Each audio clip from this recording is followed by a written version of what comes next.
Hello, welcome to Accounting Hub. I'm Professor George Carpin, PhD in accounting, and our topic today is Treasury stocks according to the USGAAP. What do we have here? What is Treasury stock?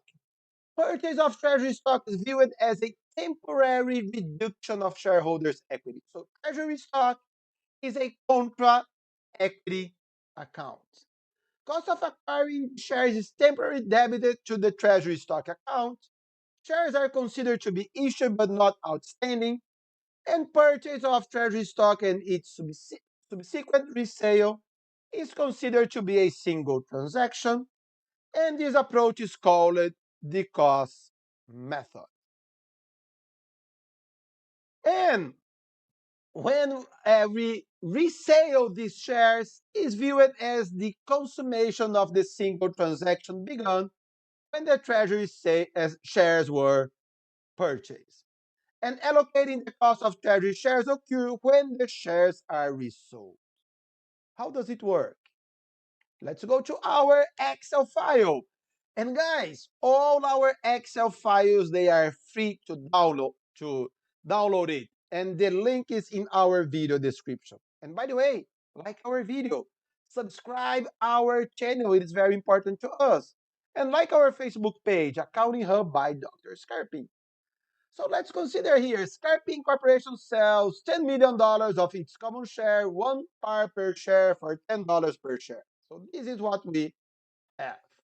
10 million common stock, 10 million, uh, total 100 million, common stock 10, paid in capital excess of par 90 or additional paid in capital. The company repurchased $4 million at $15 per share. So okay, we are repurchasing it. So it doesn't matter the par value, it doesn't matter the paid in capital. We only debit treasury stock 60,000, or let's delete everything here. We will do it together. 4 million times 15, check and credit cash. So that is what we are doing. And then later, our case A, shares sold 1 million. Shares sold, not shares sold. The company sold 1 million common shares at $18 per share. So, how much is our cash? 1 million times 18. How much is the cost of our treasury stock? The cost is $15. So, $1 million times 15. That is these $15 here. We get a profit here, but it's not a revenue. It is not in our net income. We don't want to allow the company to manage their income. So it is paid in capital share repurchase. Is the number to balance. Whoops. 3. And later, the company sold the 3 million remaining shares at $11 per share. Now we get a loss. We purchased at 15, we are selling at 11. So, cash 3 million times 11, $33 million. Treasury stock 3 million times 15, that is our cost.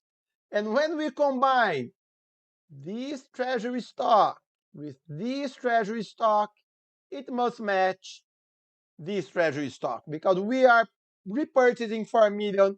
We are selling the 4 million here. 60 debit, 60 credit. It is not balanced. So we need to debit something here. So with the first one, we close this profit here. So we are closing this profit. Okay, so we don't have this profit anymore. However, it is not balanced yet. So we cannot keep a paid in capital share repurchase with debit account. It doesn't make sense. So we debit retained earnings to balance. So credit less the sum of our debits. So it is $9 million remaining. Okay, guys. So when we get profit, when we get gains, the gain is paid in capital share repurchase. When we get loss, we reverse the previous gains, and the additional loss is retained earnings. So retained earnings only when we get a loss, not when we get a gain. Okay, guys, so thank you so much. Questions or comments, leave it here or email me at jscarping@gmail.com. Have a very nice day and God bless you.